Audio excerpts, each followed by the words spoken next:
వేస్తారని తెలిసి కూడా, తన కొరకై ఉరి వేయించాడు, కట్టించాడని తెలిసి కూడా హామాను ఎదుట శిరస్సు వంచలేదండి. మొద్దుకై రోషం కలిగి బ్రతుకుతున్నాడు. క్రైస్తవులం మనం. హల్లెలూయా.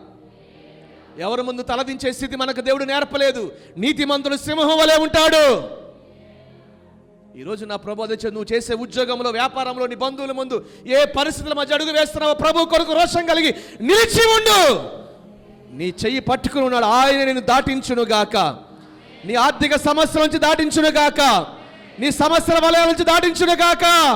అనారోగ్య సమస్యల నుంచి దాటించునుగాక.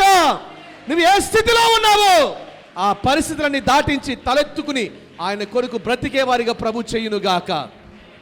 హల్లెలూయా. ఆయన కొరకు ఎదురు చూచేవాడు పక్షంగా దేవుడు చేస్తాడు. మన దేవుడు ఏం దేవుడు?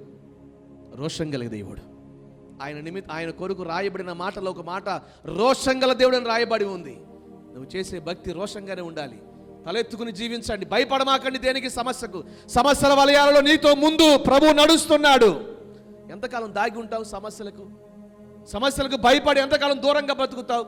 అడుగువై నీ కొరకు ప్రభు మార్గాన్ని తెరవబోతూ ఉన్నాడు. పిరికివారం కాదండి, ధైర్యంగా ఉండాలి నీతిమంతులు. ఎందుకని? ఆయన చేయి పట్టుకున్నాడు. హల్లెలూయా.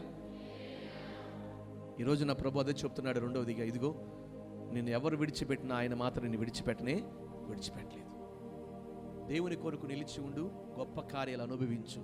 అటువంటి కృప దేవుడు మన జీవితంలో చేయును గాక.